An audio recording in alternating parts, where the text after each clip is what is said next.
이건 말이 안 됩니다. 2024년 12월 독일 뮌헨 공대 가스터빈 연구소 세계 최고 권위자 한스 밀러 교수가 제자 마르틴이 가져온 보고서를 보며 경악했습니다. 교수님, 이거 정말 사실인가요? 마르틴이 떨리는 목소리로 물었습니다. 한국의 두산 에너빌리티가 독일, 미국, 일본의 70년 독점 기술을 단 6년 만에 뛰어넘었다는 내용이었거든요. 380메가와트의 복합 효율 65%라고요? 우리 최고가 270메가와트의 60%인데. 하지만 이건 시작에 불과했습니다. 진짜 충격은 따로 있었어요. 한국이 개발한 건 단순한 가스터빈이 아니라 전 세계 에너지 판도를 바꿀 에너지 혁명이었던 겁니다. 도대체 무슨 일이 벌어진 걸까요? 어떻게 한국이 유럽 200년 기술 역사를 하루아침에 뒤집을 수 있었을까요? 지금부터 그 믿을 수 없는 이야기를 공개합니다. 해외 감동 사연을 놓치지 않으려면 구독, 좋아요 버튼 눌러주세요. 더 많은 분들이 이런 특별한 이야기를 만날 수 있습니다. 저는 에리카 슈미트입니다. 독일 지멘스에서 25년간 일해온 수석 기술 고문이에요. 우리 지멘스는 177년 전통의 세계 1위 가스터빈 회사죠. 전 세계 시장의 35%를 장악하고 있었어요. 미국 GE가 30%, 일본 MHPS가 20%, 나머지 15%를 두고 다른 회사들이 경쟁하는 구조였습니다. 2019년 가을, 평범한 월요일 아침이었습니다. 에리카, 한국에서 이상한 발표가 있었어. 동료 프랑크가 신문을 들고 왔어요.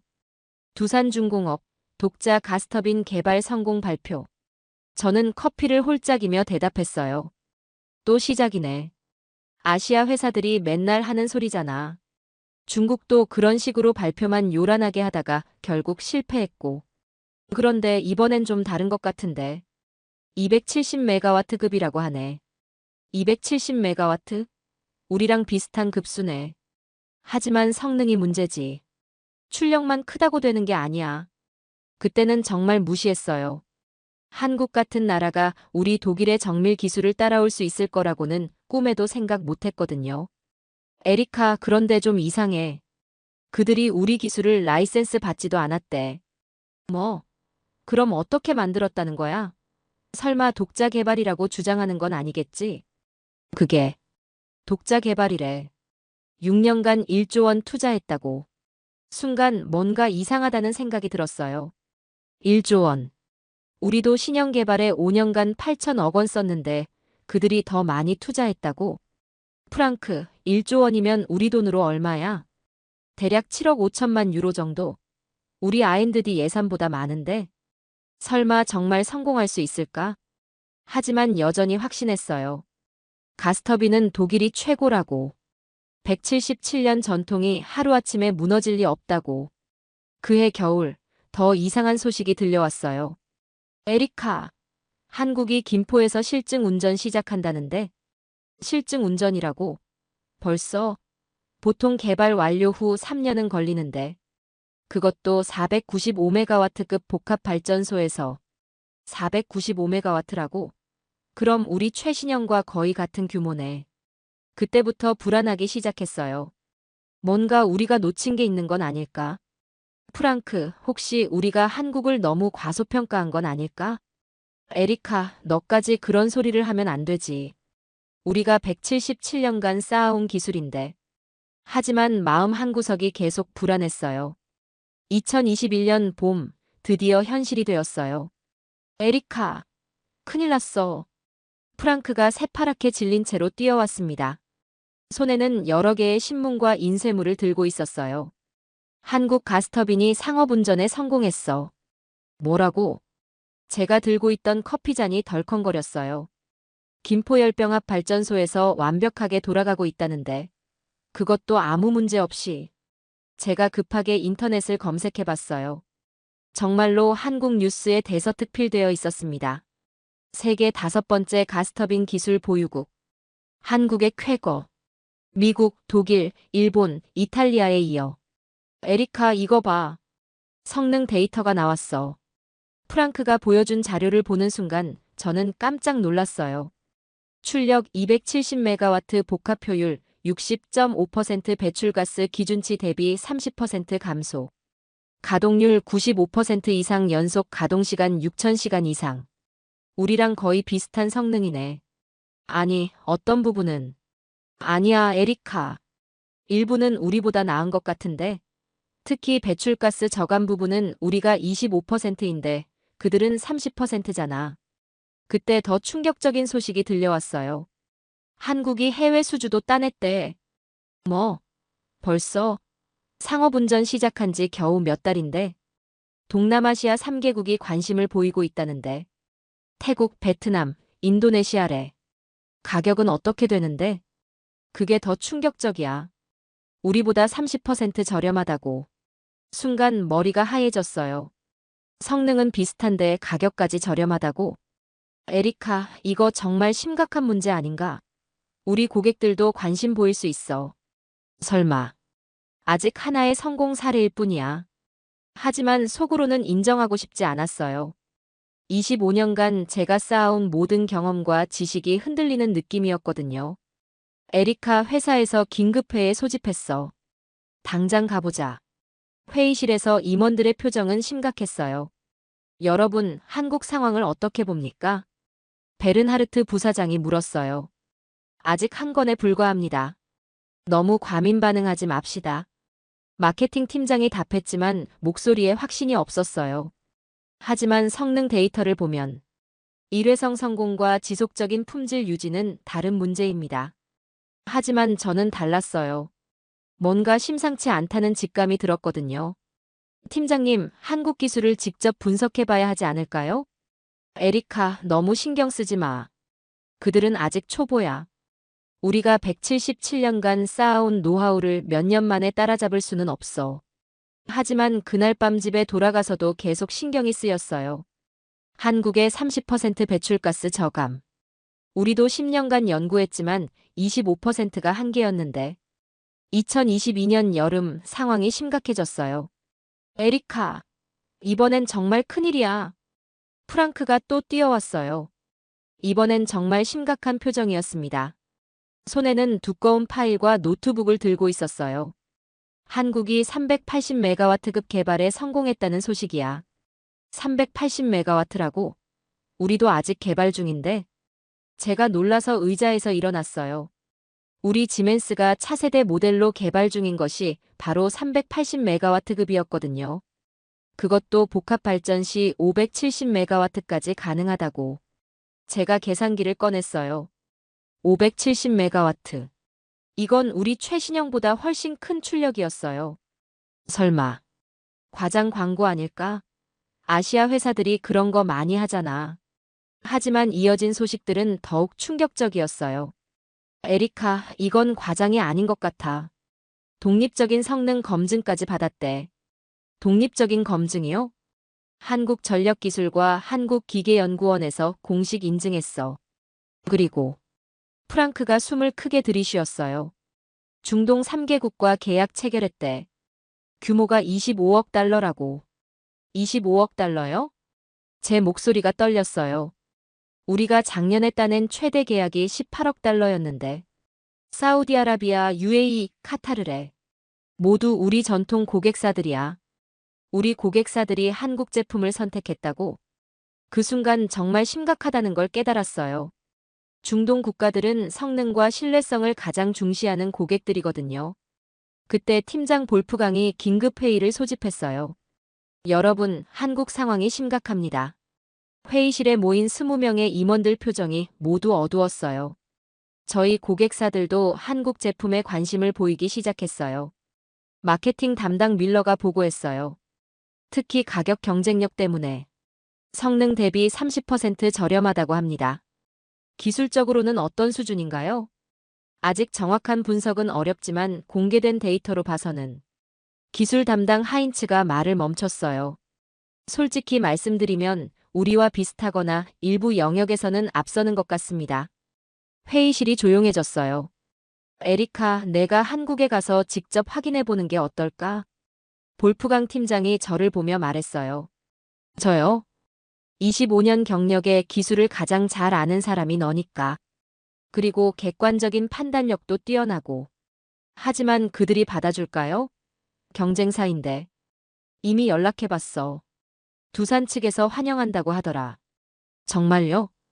오히려 자신들의 기술을 보여주고 싶어 했어. 그렇게 저는 한국행을 결정했어요. 과연 그들이 정말로 우리와 비슷한 수준에 도달했는지 직접 확인하기 위해서요.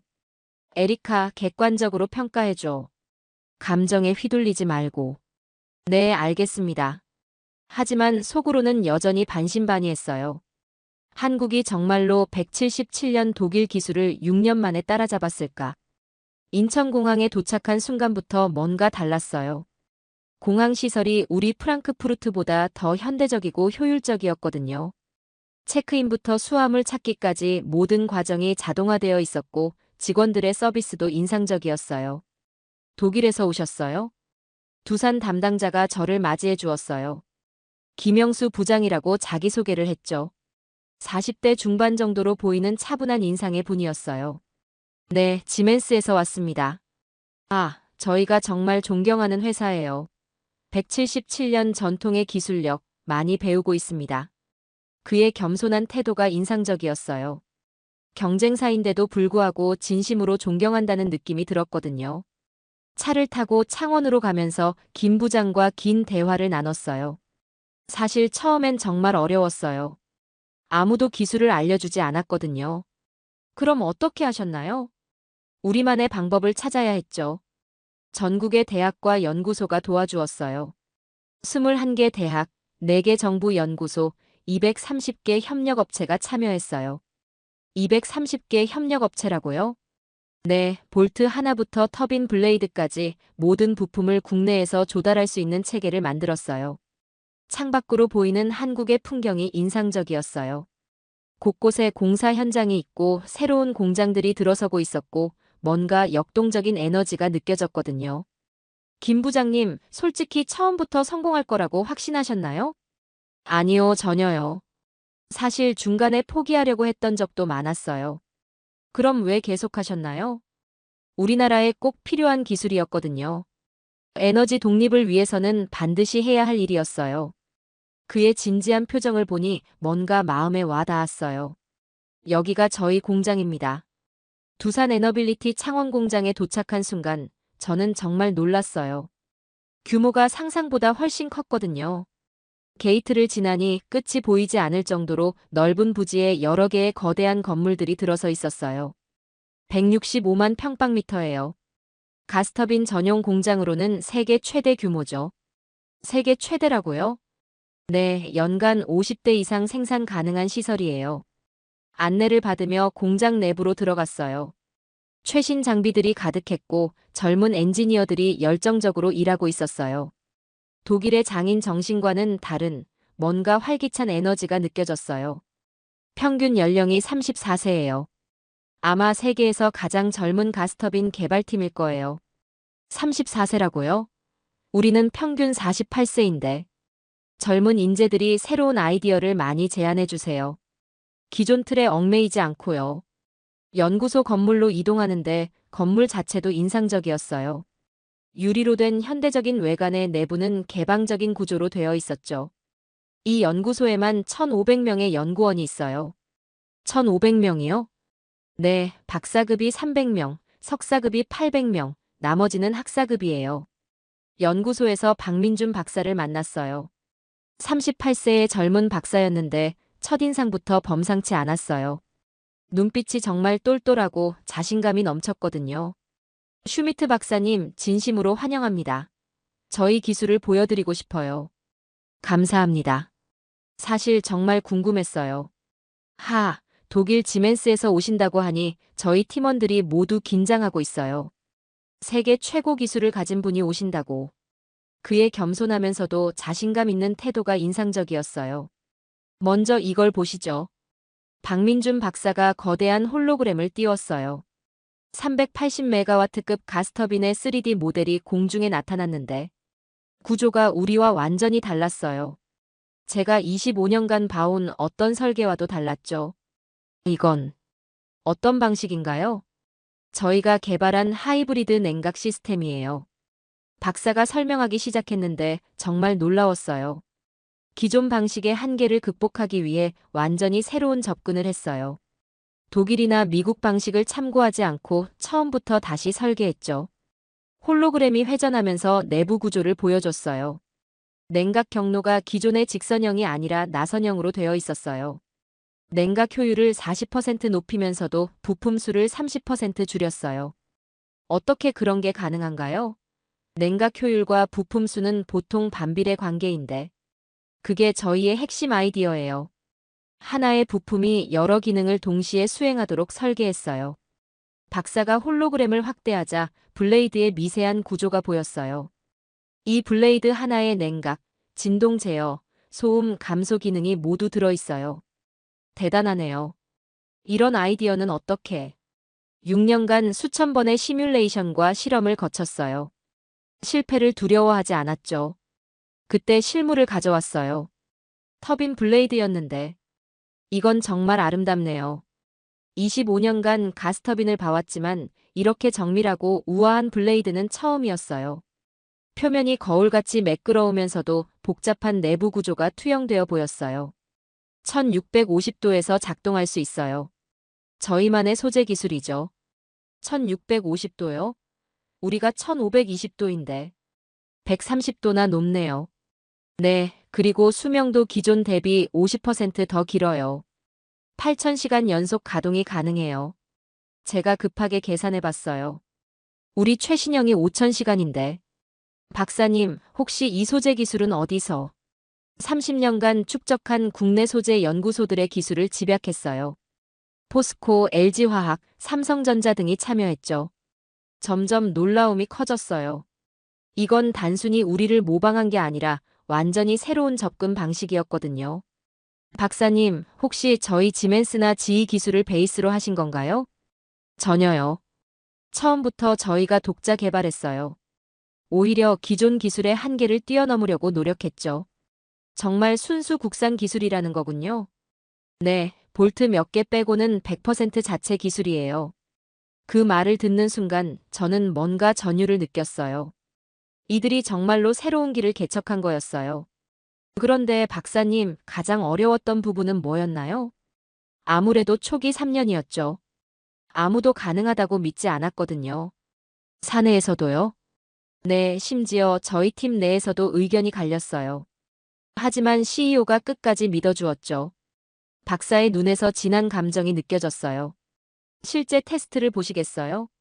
박민준 박사의 제안에 저는 즉시 동의했어요. 25년간의 경험으로 봐서는 실제 성능 테스트를 봐야 진짜 실력을 알 수 있거든요. 테스트 시설로 이동하는데 규모가 정말 대단했어요. 독일 본사 테스트 시설보다 더 크고 현대적이었죠. 여기서 모든 성능을 검증해요. 24시간 365일 테스트가 가능한 시설이죠. 거대한 가스터빈이 설치되어 있었고 주변에는 수십 개의 모니터가 번쩍이고 있었어요. 제어실에는 10명 정도의 엔지니어들이 집중하고 있었죠. 380메가와트급입니다. 복합발전 시에는 570메가와트까지 가능해요. 570메가와트요? 정말 그 정도까지. 네, 저희만의 복합 시스템 때문이에요. 증기 터빈과의 연계 효율을 극대화했거든요. 테스트가 시작됐어요. 먼저 단독 가동부터 시작하겠습니다. 터빈이 돌기 시작하자 첫 번째로 놀란 건 소음이었어요. 우리 터빈보다 훨씬 조용했거든요. 우리보다 훨씬 조용하네요. 소음 저감 기술도 새로 개발하신 건가요? 네, 블레이드 형상 최적화와 케이싱 내부 구조 개선으로 소음을 40% 줄였어요. 모니터의 출력이 실시간으로 표시됐어요. 50메가와트, 100메가와트, 150메가와트. 아직 여유가 있네요. 200메가와트, 250메가와트, 300메가와트. 우리 최신형과 비슷한 수준이군요. 350메가와트, 380메가와트, 380메가와트 달성. 모든 계기판이 정상을 표시했어요. 진동, 온도, 압력 모든 수치가 완벽했죠. 효율은 어떻게 되나요? 단독 가동 시 42%예요. 42%라고요? 우리가 40%인데. 이제 복합 발전 모드로 전환합니다. 증기 터빈과 연계되면서 출력이 다시 올라가기 시작했어요. 420메가와트, 450메가와트, 500메가와트. 정말 계속 올라가네요. 520메가와트, 550메가와트, 570메가와트, 570메가와트 달성. 복합 효율 65% 달성. 저는 입을 다물 수 없었어요. 65%. 우리 최고 기록이 62%인데. 정말로 해내셨네요. 지속 시간은 어떻게 되나요? 연속 8000시간 테스트를 마쳤어요. 성능 저하 없이요. 8000시간이요? 우리는 5000시간도. 그리고 CO2 배출량은 기존 대비 35% 감소했어요. 그 순간 깨달았어요. 한국이 정말로 우리를 뛰어넘었다는 걸. 박사님, 이 모든 성과가 정말 6년 만에 이뤄진 건가요? 네, 2017년 시작해서 2023년 완성했으니까 정확히 6년이죠. 어떻게 그런 단기간에. 저희에게는 절박함이 있었어요. 에너지 자립이라는 간절한 목표가 있었죠. 박사의 말에서 진정성이 느껴졌어요. 마지막으로 보여드리고 싶은 게 있어요. 박민준 박사가 저를 또 다른 건물로 안내했어요. 건물 입구에 미래기술연구센터라는 간판이 보였어요. 미래기술연구센터예요. 여기서 10년 후, 20년 후를 준비하고 있어요. 들어가자마자 벽면에 거대한 로드맵이 보였어요. 2025년 500메가와트급 초대형 가스터빈, 2026년 수소 전소 터빈 상용화, 2027년 해상 부유식 발전소, 2028년 우주 정거장용 소형 터빈, 2029년 달 기지용 원자력 터빈, 2030년 완전 무인 발전 시스템. 이 모든 걸 계획하고 계신가요? 네, 가스터빈은 시작일 뿐이에요. 우리의 최종 목표는 에너지 혁명입니다. 첫 번째 연구실에서는 수소 터빈을 개발하고 있었어요. 2026년 상용화 목표예요. 탄소 배출 완전 제로죠. 거대한 수소 터빈 모형이 천천히 돌아가고 있었어요. 기존 가스터빈보다 훨씬 복잡한 구조였습니다. 수소 연소는 천연가스보다 훨씬 까다로운데 어떻게? 3년간 수소 연소 기술만 연구했어요. 완전히 새로운 연소기를 개발했죠. 두 번째 연구실에서는 해상 발전소 모형이 있었어요. 바다에 떠 있는 발전소예요. 육지 제약 없이 대용량 발전이 가능해요. 해상에서 가스터빈을 운용한다는 건가요? 네, 파도와 염분에도 견딜 수 있는 특수 설계예요. 1000메가와트급까지 가능해요. 세 번째 연구실에서는 우주정거장용이요? 네, 나사와 ESA에서 관심을 보이고 있어요. 무중력 환경에서 작동하는 터빈이죠. 벽면에는 우주정거장 내부 구조도와 함께 소형 터빈 설계도가 붙어 있었어요. 무중력에서도 터빈이 작동할 수 있나요? 기존 원리와는 다른 방식이에요. 자기 부상 기술을 활용했죠. 네 번째 연구실은 더욱 놀라웠어요. 달 기지용 원자력 터빈이요? 2030년대 달 기지 건설에 대비한 거예요. 태양광만으로는 한계가 있거든요. 원자력까지. 소형 모듈 원자로와 연계한 시스템이에요. 완전 무인 운영이 가능해요. 저는 복도 한가운데 서서 이 모든 걸 바라봤어요.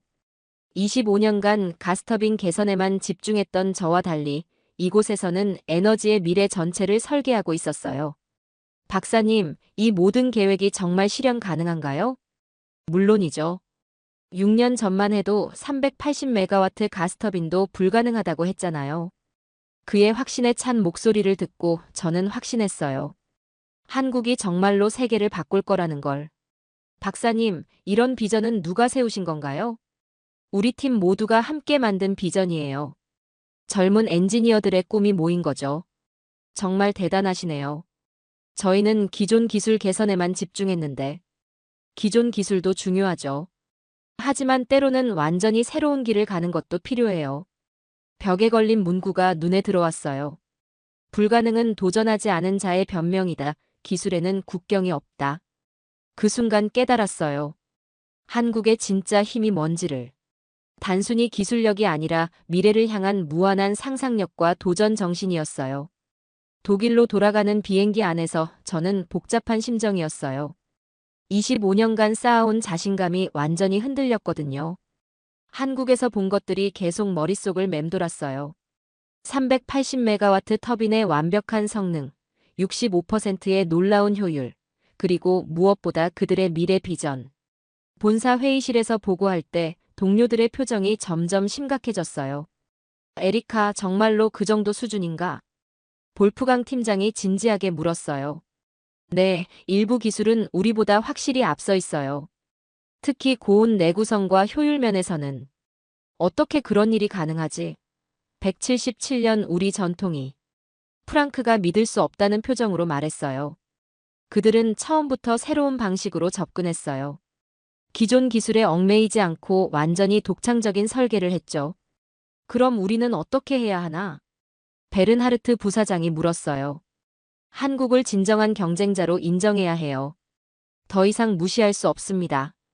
구체적으로 어떤 부분이 우리보다 뛰어났나? 효율성, 내구성, 소음 저감, 그리고 무엇보다 혁신적 사고방식이요. 회의 후 팀장이 저를 따로 불렀어요. 에리카, 솔직한 평가를 해봐. 감정을 배제하고. 한국은 이제 우리의 가장 강력한 경쟁자예요. 어떤 면에서는 우리를 넘어섰습니다. 정말로? 네, 특히 혁신적 사고와 실행력에서는 오히려 배울 점이 많아요. 그럼 우리는 뭘 해야 할까? 기존 방식을 고수할 게 아니라 완전히 새로운 접근이 필요해요. 한국처럼 젊은 인재들에게 과감하게 기회를 주고 실패를 두려워하지 않는 문화를 만들어야 해요. 그 후 몇 달간 업계 분위기가 완전히 바뀌었어요. 한국을 무시하던 분위기에서 경계하고 연구하는 분위기로 변했죠. 심지어 우리 회사에서도 한국어 교육을 시작했어요. 2024년 말 결정적인 소식이 들려왔어요. 에리카, 한국이 유럽 시장에 진출한대. 프랑크가 또다시 뛰어왔어요. 뭐라고? 독일 에너지 회사 세 곳이 한국 가스터빈 도입을 검토 중이래. 우리 본고장에서? 네, RWE, 이온, MBW 모두 관심을 보이고 있대요. 이유가 뭔데? 가격 경쟁력과 성능, 그리고 애프터 서비스까지. 모든 면에서 우리보다 유리하다는 평가예요. 그 순간 깨달았어요. 게임이 완전히 바뀌었다는 걸. 더 충격적인 소식도 들려왔어요. 에리카, 우리 회사에서 한국과 기술 협력을 검토 중이래. 기술 협력이요? 네, 특히 차세대 수소 터빈 분야에서 공동 개발을 제안했대요.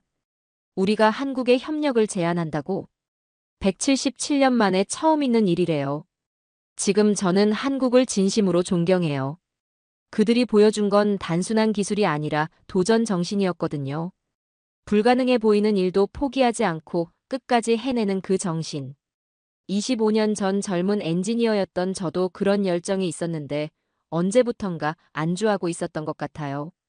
기존 기술 개선에만 만족하고 새로운 도전을 피하고 있었죠. 한국을 보면서 다시 배우게 됐어요. 기술에는 국경이 없고 열정과 도전 정신 앞에서는 177년 전통도 무의미하다는 걸. 지난달에는 제가 직접 한국 연수 프로그램을 제안했어요. 우리 젊은 엔지니어들이 한국에서 배울 필요가 있어요. 정말로? 네, 새로운 사고방식과 접근법을 배워야 합니다. 회사에서 승인해줬고 내년부터 매년 10명씩 한국 연수를 보내기로 했어요. 한국은 이제 우리가 따라가야 할 나라가 되었어요. 그리고 그들의 다음 도전이 무엇일지 정말 궁금해요. 수소터빈, 해상발전소, 아니면 우주기지용 터빈. 분명히 또 한 번 세상을 놀라게 할 테니까요. 박민준 박사가 마지막에 한 말이 계속 생각나요. 저희는 불가능을 가능으로 만드는 데 익숙해요. 그 한마디에 한국의 모든 것이 담겨 있었어요. 6년 만에 177년 독일 기술을 뛰어넘은 비결 380메가와트에서 570메가와트까지 끌어올린 혁신, 그리고 우주까지 바라보는 무한한 상상력. 한국, 정말 대단한 나라입니다. 그들이 보여준 6년의 기적은 우리에게 큰 교훈을 남겼어요. 기술은 전통이 아니라 열정으로 만들어진다는 것을, 그리고 불가능은 도전하지 않은 자의 변명일 뿐이라는 것을요. 이제 저도 다시 도전하고 싶어요. 25년 경력의 베테랑이지만 한국의 젊은 엔지니어들처럼 새로운 꿈을 꾸고 싶습니다. 한국이 증명했듯이 나이도 전통도 진정한 혁신 앞에서는 장벽이 될 수 없으니까요. 이것이 바로 한국이 세계에 보여준 진짜 기적입니다. 한국계 3마리가 해발 4,500m에서 살아남을 리 없습니다. 영국 히말라야 연구소 소장 에밀리 스노우 박사가 단호하게 말했습니다. 라이벌 연구소가 그녀의 15년 연구를 문화적 편견이라고 공격했거든요. 좋습니다. 증명해드리죠. 저는 에밀리 스노우입니다. 영국 히말라야 극지 연구소를 15년간 이끌어왔죠. 그런데 며칠 전 충격적인 논문 하나가 제 인생을 뒤흔들었습니다. 미국 알래스카 연구소 마이클 김 박사가 국제학술지에 발표한 내용이었어요. 에밀리 스노우 박사의 서구 견종 우월론은 과학적 근거가 없는 문화적 편견에 불과하다. 저한테는 뼈아픈 지적이었습니다. 10년 전 아시아 견종 5마리로 고산 실험을 했다가 모두 고산병으로 쓰러뜨린 아픈 기억이 있거든요. 그런데 한국 서울대에서 연락이 왔습니다. 김동현 교수가 직접 전화를 걸어왔어요. 저희가 3마리를 보내드리겠습니다. 진돗개, 풍산개, 그리고 불개요. 저는 코웃음을 쳤습니다. 교수님, 해발 4,500m에서 개들이 견딜 수 있다고 생각하세요? 티베탄 마스티프도 힘겨워하는 곳인데요. 김 교수는 자신만만했습니다. 한번 보시죠. 이 아이들은 다릅니다. 며칠 후 3마리가 도착했어요. 진돗개 용기, 풍산개 강철, 불개 불꽃이었습니다. 생각보다 늠름해 보였지만 제 생각은 변하지 않았어요. 연구소 수의사 톰슨 박사도 고개를 저었습니다. 박사님, 이 개들 일주일 못 버틸 것 같은데요. 미리 응급처치 준비해 둘까요? 저는 단호하게 말했습니다. 준비하세요. 이번 기회에 확실히 증명하겠어요. 아시아 견종의 한계를 말입니다. 다음 날 아침 헬기로 해발 4,500m 베이스 캠프에 도착했습니다. 영하 20도의 칼바람이 얼굴을 후려쳤어요. 개들 상태 어떤가요? 톰슨 박사가 급하게 달려왔습니다. 박사님, 이상해요. 다른 견종들은 벌써 숨이 가빠하는데. 저는 개 우리로 달려갔습니다. 독일 셰퍼드 2마리와 알래스카 말라뮤트는 벌써 헥헥거리며 축 늘어져 있었어요. 고산병 초기 증상이 분명했습니다. 그런데 한국 견종 3마리는 어떻게 된 걸까요? 진돗개 용기는 꼿꼿이 서서 주변을 경계하고 있었습니다. 풍산개 강철은 눈밭을 신나게 뛰어다니고 있었고요. 불개 불꽃은 붉은 털을 날리며 여유롭게 털고르기를 하고 있었습니다. 이상하네요. 맥박도 정상이고 호흡도 안정적이에요. 톰슨 박사가 청진기를 들이댔습니다. 혈중 산소 포화도도 97%입니다. 평지에서와 거의 같아요. 저는 믿을 수 없었습니다. 측정 기계에 오류가 있나 봐요. 다시 재보세요. 3번을 재봤지만 결과는 같았습니다. 연구소 직원들도 수군거리기 시작했어요. 정말 신기하네요. 어떻게 저렇게 멀쩡할 수가 있지? 저는 화가 났습니다. 일시적인 현상일 뿐이에요. 내일 되면 다를 겁니다. 하지만 이틀째, 사흘째도 마찬가지였습니다. 한국 견종들은 오히려 더 활발해지는 것 같았어요. 연구소 막내 연구원 제임스가 조심스럽게 말했습니다. 박사님, 이 개들 정말 특별한 것 같은데요. 저는 단호하게 고개를 저었습니다. 절대 그럴 리 없어요. 분명히 이유가 있을 겁니다. 실험 시작 5일째 되던 밤이었습니다. 저녁 식사를 마치고 데이터를 정리하고 있는데 갑자기 3마리가 이상한 행동을 보이기 시작했어요. 용기가 계속 하늘을 올려다보며 낑낑거렸습니다. 강철은 안절부절 못하며 연구소 문 앞에서 서성거렸고요.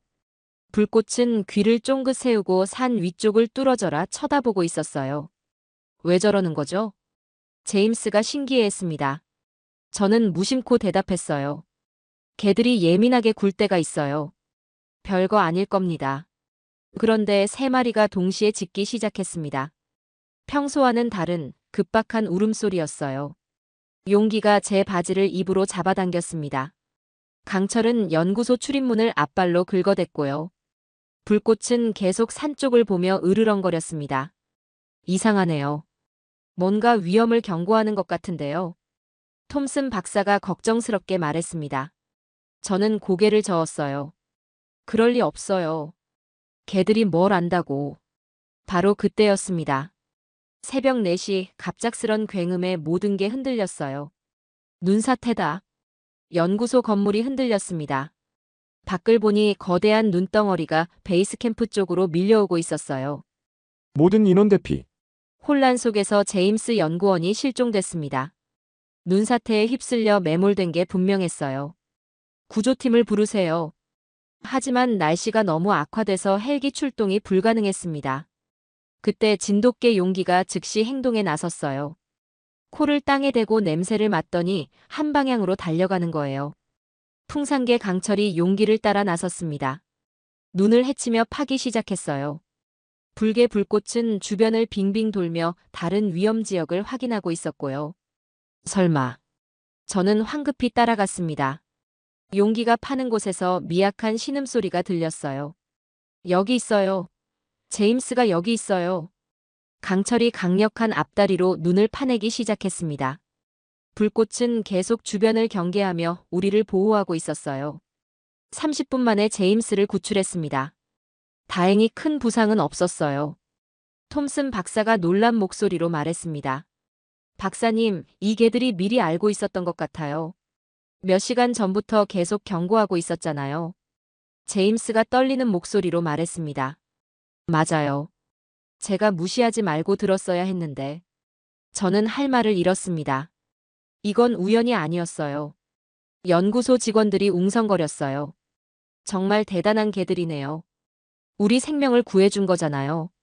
저는 여전히 인정하고 싶지 않았습니다. 우연히 냄새를 맡았을 뿐이에요. 별거 아닙니다. 구조 작업이 끝나고 다음 날 예상치 못한 방문객이 찾아왔습니다. 70대로 보이는 히말라야 원주민이었어요. 안녕하세요. 저는 텐징 노르가이입니다. 그는 유창한 영어로 자기소개를 했습니다. 어제 눈사태 소식을 듣고 왔어요. 모두 무사하신가요? 저는 고개를 끄덕였습니다. 다행히 큰 부상자는 없었어요. 그런데 어떻게 여기까지 오셨죠? 텐징이 한국 견종 3마리를 바라보더니 눈이 휘둥그레졌습니다. 어머나, 이게 정말 그는 천천히 개들에게 다가갔어요. 용기가 꼬리를 흔들며 텐징을 반겼습니다. 이 개들 한국에서 온 거죠? 제임스가 대답했습니다. 네, 맞아요. 어떻게 아셨어요? 텐징의 눈에 눈물이 고였습니다. 70년 전 제가 어린 시절에 본 적이 있거든요. 모든 사람들이 집중했습니다. 1950년대였어요. 한국에서 큰 전쟁이 일어났을 때 말입니다. 유엔군 부대와 함께 개 한 마리가 이 산에 왔었어요. 텐징이 강철의 머리를 쓰다듬으며 말했습니다. 그 개와 똑같이 생겼어요. 하얀 털의 늠름한 모습까지. 톰슨 박사가 놀라며 물었습니다. 그 개가 여기서 살았다고요? 6개월 동안 우리 마을에 있었어요. 혹독한 겨울을 나면서도 끝까지 주인을 기다렸죠. 텐징이 용기를 바라보며 말했습니다. 그리고 이 개처럼 영리했어요. 눈사태가 오기 전에 미리 알려주고 길 잃은 사람들을 찾아주고. 저는 가슴이 두근거렸습니다. 그럴 리가. 텐징이 제게 말했습니다. 우리는 그 개를 용감한 영혼이라고 불렀어요. 마을 사람들 모두가 존경했죠. 불꽃이 텐징 옆에 앉자 그가 부드럽게 등을 쓰다듬어 줬습니다. 이 개들도 그때와 똑같은 기운이 느껴져요. 마치 산의 정령 같달까요? 연구소 직원들이 감탄했습니다. 정말 신기한 이야기네요. 한국 개들이 히말라야에서 살아남을 수 있다니. 저는 혼란스러웠습니다. 제가 알고 있던 모든 것들이 흔들리고 있었어요. 텐징이 마지막으로 말했습니다. 이 개들은 특별해요. 산이 인정한 개들이거든요. 텐징이 떠난 지 이틀 후 무서운 일이 벌어졌습니다. 새벽 5시쯤이었어요. 갑자기 연구소 주변에서 이상한 소리가 들렸습니다. 뭔가 무거운 것이 눈을 밟는 소리였죠. 용기가 먼저 알아챘습니다. 귀를 쫑긋 세우더니 낮게 으르렁거리기 시작했어요. 강철과 불꽃도 즉시 경계 자세를 취했습니다. 뭔가 있는 것 같은데요. 제임스가 창밖을 내다봤습니다. 아무것도 안 보이는데. 바로 그때였습니다. 연구소 뒤편에서 거대한 그림자가 나타났어요. 저게 뭐죠? 톰슨 박사가 망원경을 들여다봤습니다. 눈표범이에요. 엄청 큰 놈이네요. 모든 사람들이 긴장했습니다. 눈표범은 히말라야에서 가장 위험한 포식자 중 하나거든요. 눈표범이 천천히 연구소 쪽으로 다가왔습니다. 회색 털에 검은 반점이 선명했어요. 크기만 해도 웬만한 중형견만큼 컸습니다. 문 잠가요. 빨리. 모든 사람들이 실내로 피했습니다. 그런데 3마리 한국 견종들은 도망가지 않았어요. 오히려 연구소 앞에 일렬로 서서 눈표범과 마주했습니다. 위험해요. 개들을 안으로 데려와야 해요. 제가 밖으로 나가려 했지만 톰슨 박사가 막았습니다. 너무 위험해요, 박사님. 용기가 앞장서서 눈표범을 정면으로 바라봤습니다. 강철은 왼쪽으로, 불꽃은 오른쪽으로 움직이며 포위 진영을 만들었어요. 눈표범이 위협적으로 으르렁거렸습니다. 날카로운 이빨이 드러났죠. 그 순간 용기가 짧고 강렬하게 짖었습니다. 마치 신호를 주는 것 같았어요. 강철이 왼쪽에서 견제했고 불꽃이 오른쪽에서 기습했습니다. 용기는 정면에서 눈표범의 주의를 끌었어요. 눈표범이 먼저 공격했습니다. 번개처럼 빠른 속도로 용기를 향해 뛰어들었어요. 하지만 용기가 재빠르게 몸을 비켰습니다. 눈표범의 발톱이 허공을 갈랐죠. 그 틈을 놓치지 않고 강철이 측면에서 달려들었습니다. 눈표범의 옆구리를 강하게 들이받았어요. 눈표범이 비틀거렸습니다. 하지만 곧 균형을 잡고 강철을 향해 발톱질을 했어요. 강철이 뒤로 물러서며 피했습니다. 바로 그때 불꽃이 반대편에서 기습했어요. 붉은 털이 번뜩이며 불꽃이 눈표범의 뒷다리를 물었습니다. 눈표범이 아픔에 울부짖었어요. 뒤돌아서 불꽃을 향해 발톱을 휘둘렀지만 불꽃은 이미 빠져나간 후였습니다. 이번엔 용기가 정면에서 달려들었어요. 눈표범의 목 부분을 겨냥했지만 눈표범이 앞발로 강하게 후려쳤습니다. 용기가 옆으로 튕겨져 나가며 눈밭에 굴렀어요. 용기! 제가 소리쳤습니다. 하지만 용기는 금세 일어나서 다시 전투 자세를 취했어요. 3마리가 다시 포위 진영을 만들었습니다. 이번엔 더 조직적으로 움직였어요. 강철이 정면에서 눈표범의 시선을 끌었습니다. 그 사이 용기와 불꽃이 좌우에서 동시에 덤벼들었어요. 눈표범이 혼란스러워했습니다. 3 방향을 한꺼번에 막을 수 없었거든요.